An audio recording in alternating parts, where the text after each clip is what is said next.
Oh, hello, Spirit House here. Today I'm going to talk about karma and how crimes against us from family members are coming to light because of many things: planetary alignments, Judgment Day, all these things that are coming to light right now at this time in our age. So, here's an example about family members that we may not want to accept, but that have happened over the years. I've forgiven and I've accepted all of this. It's all like water under the bridge for me. But I don't talk to my father. I haven't talked to him in like, I guess, 6 years. And the last time I talked to him was only because he came to visit other family members and other siblings in the area and stayed with them, and we all went out to dinner. So I was just sitting there, tolerating it. But, you know, here's an example of crimes against family members. My mother was a very hardworking woman. I'm sorry, I've had tooth surgery, so my voice sounds a little weird right now, okay? Because I've just had tooth surgery. My mouth is in a lot of pain. But anyway, um, she was a very hardworking woman, a very, hardworking mother. Um, and my father married her when she had 3 kids and had divorced from her first husband. So he adopted those 3 kids, my 3 siblings. So we're half siblings, actually. And then they had me a year later. And I'm the youngest. But um, it was very, abusive, very narcissistic before most people knew what malignant narcissists were. He was that. He was also the most ADHD person I've ever met in my life, honestly, now that I know what it is and everything. I know because I had ADHD and I control it with natural. I mean, I just learned how to control it with my mind over the years. But, you know, here's an example of some of the crimes that have been committed that, are now coming to light. Like, um, when they divorced when I was 8, okay? I was 8 years old when they divorced. He married my stepmother um, a year later, okay? Who had a daughter also, my stepsister, whom I liked a lot. Actually, I lived with them for a year, 1 year of my life, and I really liked my stepsister. But he almost beat my brother to death at our cabin when I was very small. I was like 5 years old, and that messed him up for life. And he had a friend visiting our cabin, which you can only get in by a Cessna. We had a Cessna, um, and we flew into the lake. It had floats on it, and so we could get there by plane in the summertime, and we would homestead there and stuff. And we built a log cabin when we were kids, and we helped out and everything. But he almost beat my brother to death and scared the crap out of his best friend when my brother was like 10 years old. He was probably like more like 12. I was like 3, so he was probably like he was 10 years older than me at the time. My other brother is 12 years older, so but they were both probably about 12 or 13, okay? And so yeah, for just shooting out using their Daisy BB guns to shoot out the windows of an abandoned train stop that had been there for years and was not in use with the Alaska Railway. It was in Alaska, okay? And we carried around rifles and stuff because there were lots of grizzlies there.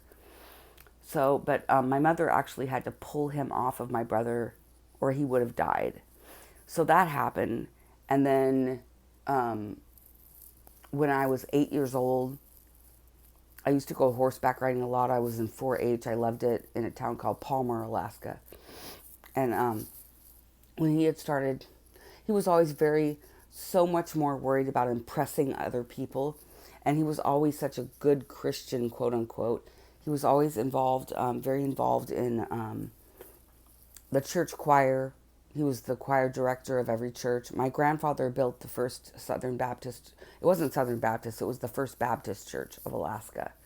He built it from the ground up. He also had United Lumber Company, a lumber company there, and built the first, he engineered and built the first dry kilns because it was very expensive for people to ship in dry lumber from Seattle and Oregon. So he designed and built the first dry kiln there, which reduced the cost of a lot of people to build their homes.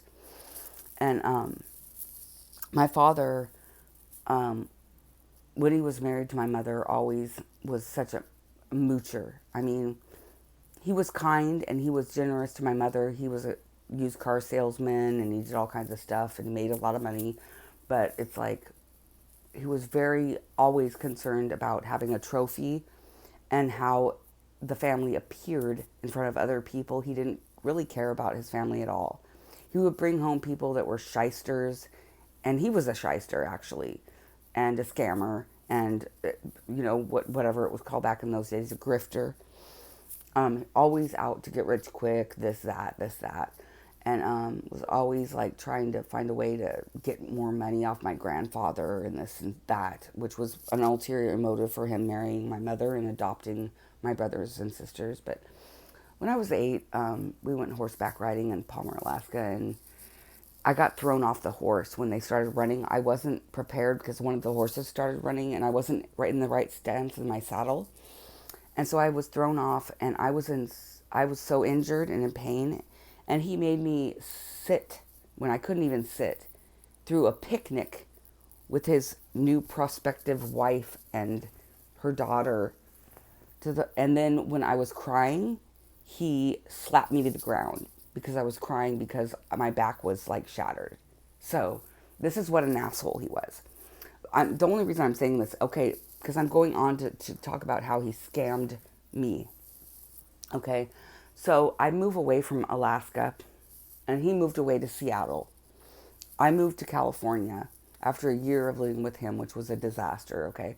I moved to Seattle, and then 3 years or 4 years later, when I'm about 16, I get a call from them asking me to lie to the IRS and any Alaska state people that call me because they've been collecting taxes as a dependent, federal income taxes as a dependent, and my Alaska state dividend when I had not lived there for 4 years, when he had never paid child support. Okay? So we're talking thousands and thousands of dollars that he got off my name for years and years. And who knows what he's doing now. I mean, he's very, very old. And he's kind of losing his mind, but he's like ancient. So I don't talk to him anymore. But I just want to tell you that, these things, even if you don't report it, are not going to go unnoticed because God sees everything, especially someone that purports himself to be a man of God and does these crimes against his own family. That's the worst blasphemy in the world, and it will not go unnoticed.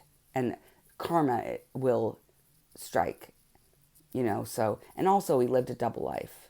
He was married, but liked men too. And the whole time he was actually screwing his concert pianist and stuff for gospel albums that he recorded. So it's like, those kind of things, when you never repent for them and you purport yourself as a good Christian, that kind of stuff is going to come back to slap you in the ass worse than any other crime in the world. Especially scamming off your children when you aren't even paying child support or never did every year. So, don't worry. There will be karmic justice in these situations. I love you all, and I'll talk to you soon. And excuse my voice again. I had mouth surgery, so I sound a little weird, but I love you guys. Bye.